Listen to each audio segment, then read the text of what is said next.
Chers frères et sœurs en Christ, bonjour. Et aujourd'hui, je vais parler d'un sujet que beaucoup de gens se posent la question. Et c'est ce sujet-là à propos de l'enfer. Et donc ici, il y a la question qui est posée. L'enfer existe-t-il? Et donc, qu'est-ce que nous appelons par l'enfer? L'enfer, on le définit par le feu éternel. C'est-à-dire que y a-t-il un feu éternel, un feu qui brûle éternellement? Et c'est un feu où, à la fin, quand il y aura le jugement, alors les gens seront jetés dans ce feu-là. Donc, beaucoup de gens se posent cette question.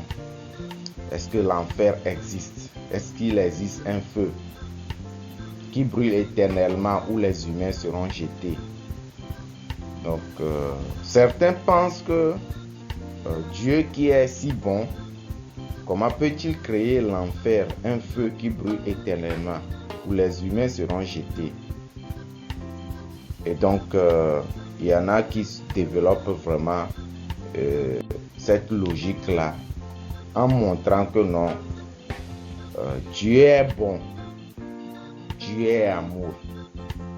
Et donc Dieu ne peut pas créer un endroit qui est un feu et que les humains seront jetés dans ce feu-là.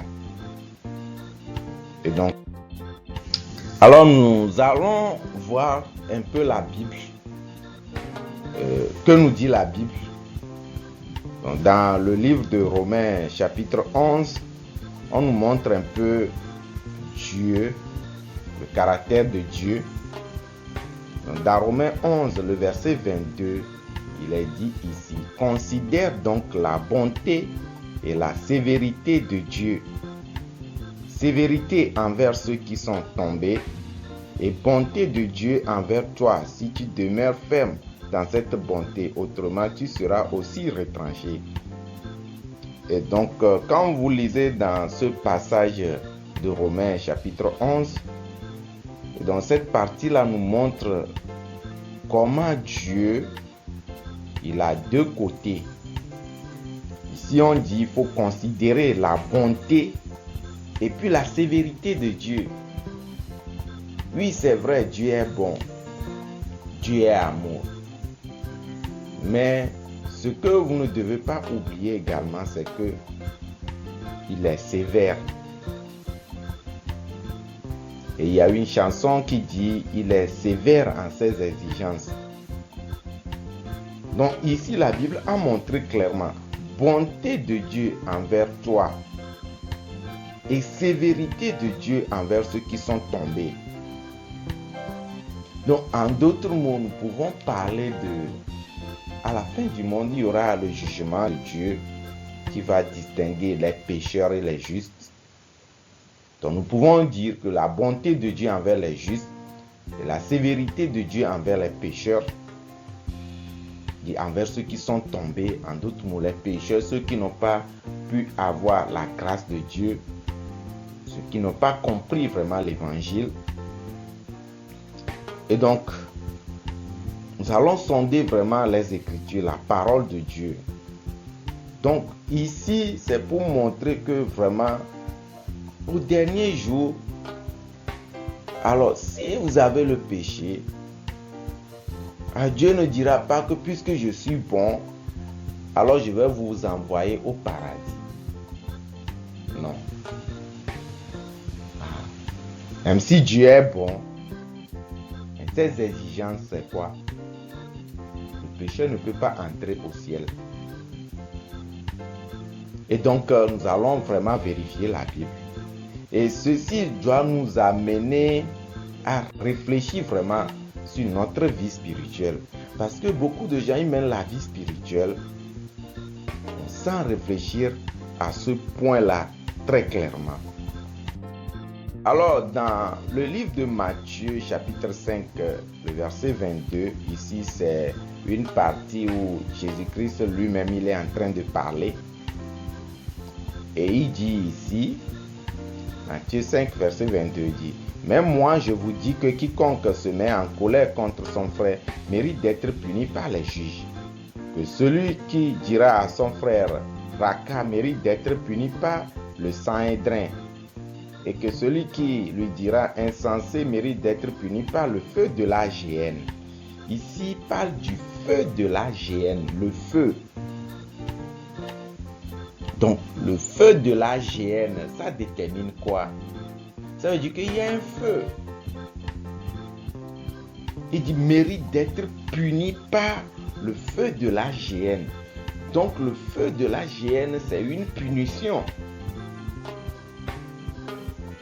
Et donc ici, dans ce texte, c'est pour montrer un peu quel caractère de péché peut nous amener dans le feu de la géhenne. C'est-à-dire que d'aucuns pensent que juste quand j'ai tué, alors c'est en ce temps quelqu'un qui a tué, comme des péchés comme tuer, le meurtre. Ce sont ces genres de personnes.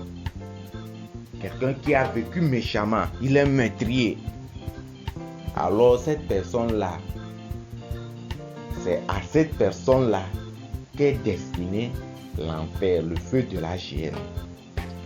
Mais ici, la Bible nous révèle autre aspect de la chose, c'est que ce n'est pas que quelqu'un qui est un grand pécheur. Non. Même les péchés que l'homme considère comme simples. Par exemple, se mettre en colère. Donc, quand nous voyons se mettre en colère, ce n'est pas quelque chose que vous-même vous prévoyez. Mais on dit que se mettre en colère, on mérite d'être puni par les juges.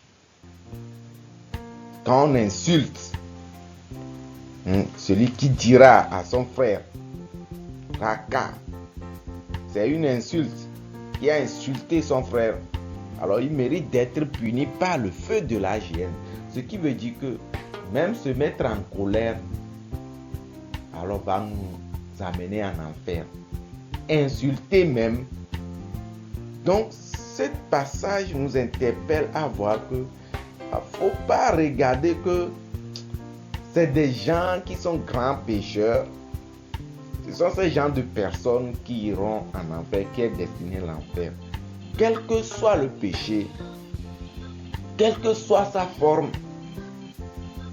alors on mérite d'être puni par l'enfer, d'aller en enfer. Donc l'enfer, c'est pour le péché de tout genre. Donc ça ne dépend pas. Moi j'ai péché un peu, moi j'ai péché beaucoup. Même si la personne a péché beaucoup, il va en enfer. Si la personne a péché un peu aussi, il va en enfer. Même les péchés que nous considérons même comme simples, les péchés même que nous n'avons pas prévus. Donc ici, c'est pour montrer cet aspect de la chose. On continue. Dans Matthieu 18, le verset 8, la Bible nous montre: si ta main ou ton pied est pour toi une occasion de chute, coupe-les et jette-les loin de toi.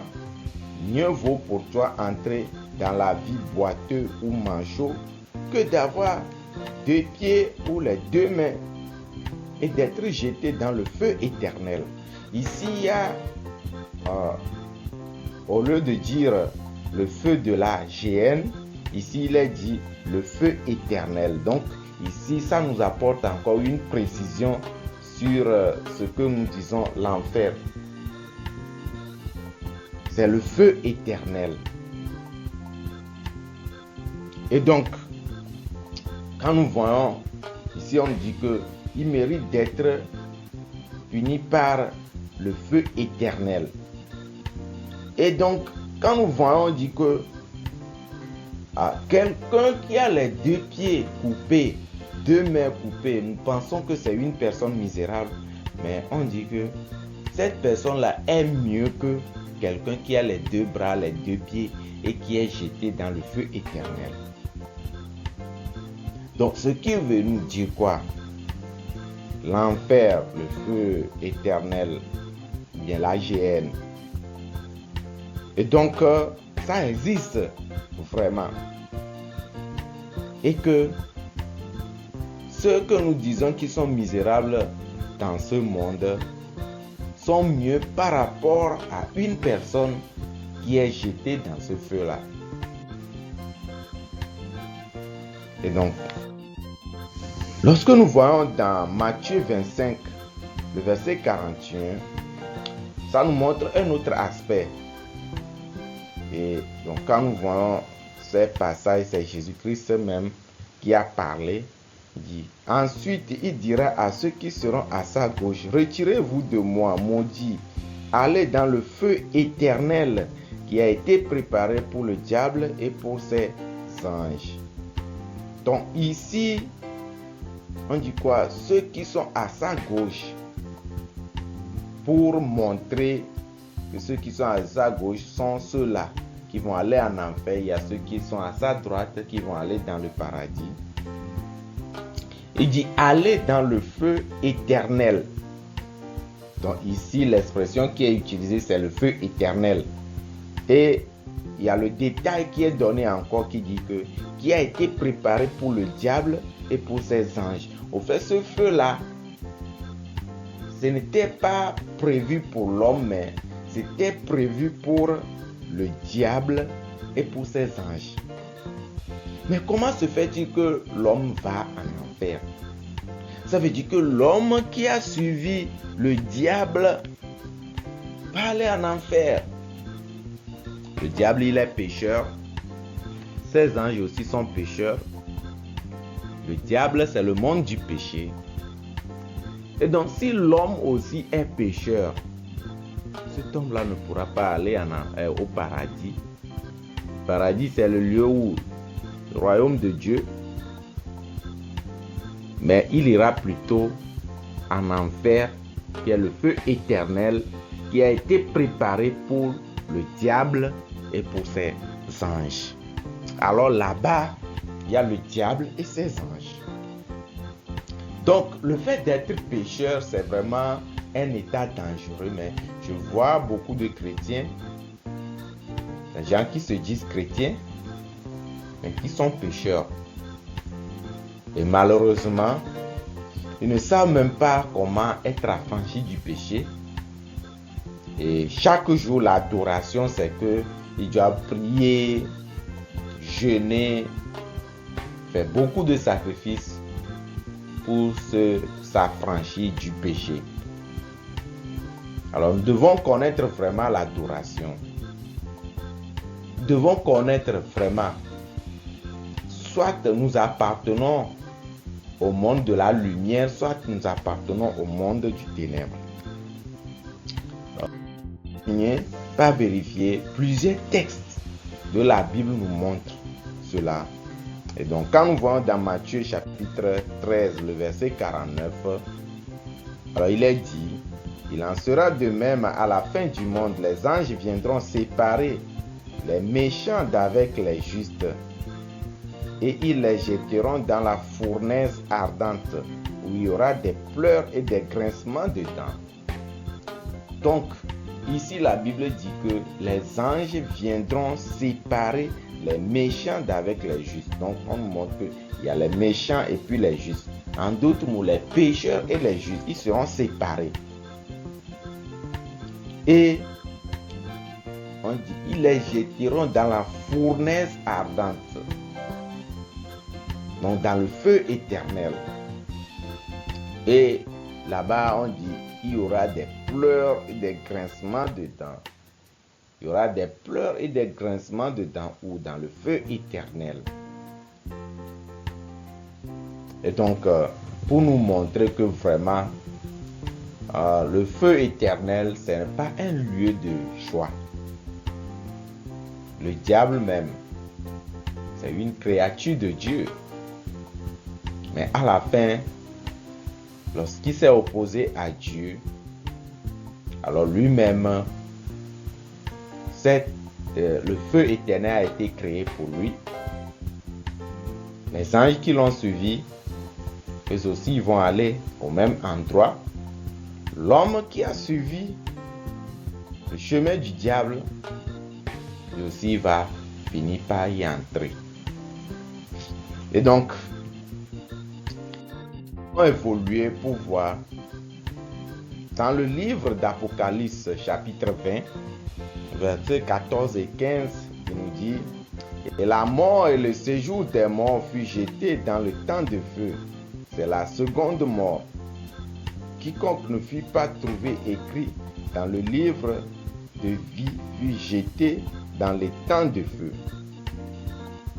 Donc ici, la Bible nous dit quoi? La mort et le séjour des morts. Donc la mort et le séjour des morts. Le séjour des morts, c'est là que se trouvent tous ceux qui sont morts. La mort, le séjour des morts furent jetés dans les temps de feu. C'est pour montrer que les temps de feu, c'est ça qui est la mort, la seconde mort. Quand on dit mort, ça veut dire qu'on est coupé de Dieu. Un endroit qui est coupé de Dieu. Il n'y a pas la présence de Dieu à cet endroit-là. Donc, c'est ça la seconde mort. Et quiconque ne fut pas trouvé écrit dans le livre de vie fut jeté dans les temps de feu.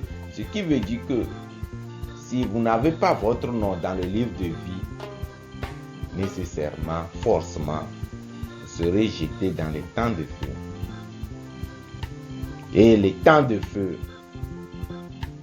Et donc, qu'est-ce qu'il faut? Il faut forcément que votre nom soit écrit dans le livre de vie. Et malheureusement, on ne peut pas écrire le nom des pécheurs dans le livre de vie. Alors, c'est le nom des justes seulement qui est écrit dans le livre de vie. Donc, vous devez savoir une chose. J'ai rencontré un monsieur un jour. Ce monsieur dit que on a écrit mon nom dans le livre de vie, dans l'église où je vais. Non, ce n'est pas dans l'église où tu vas, on a écrit ton nom. Peut-être même tu fais des cotisations. Ce n'est pas là-bas, ce nom-là doit être écrit. Donc, le livre de vie, c'est le livre de vie de l'agneau. Aucun pécheur ne peut pas être inscrit dans ce livre. Donc, si tu as la foi que tu es pécheur, alors sache que ton nom n'est pas encore écrit dans le livre de vie. Et donc, pour nous montrer l'enfer.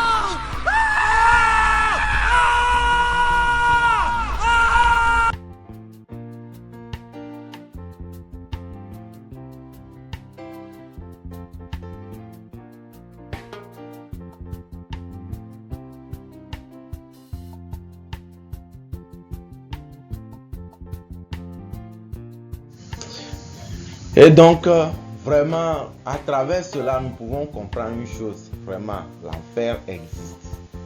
Le feu éternel existe. La géhenne existe. Il y a un feu éternel où les gens seront jetés. Alors, pour ceux qui pensent qu'il n'y a pas l'enfer, c'est juste un moyen pour renier vraiment le travail de Jésus. Parce que dire que l'enfer n'existe pas, mais le feu éternel, ou bien la géhenne, ça n'existe pas. Alors c'est dire que Satan aussi n'existe pas. C'est dire que le travail de Jésus-Christ est inutile. C'est comme si Jésus-Christ, il est venu nous sauver de quelque chose qui n'existe pas.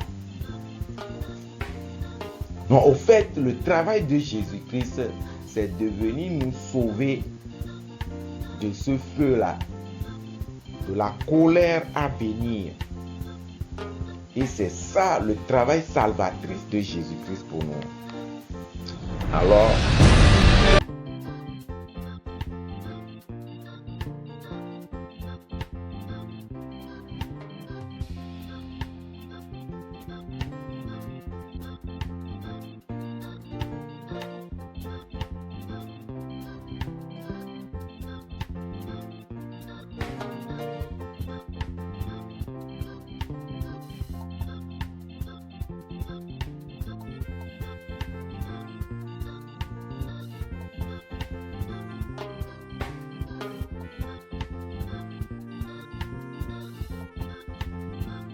comprendre cela.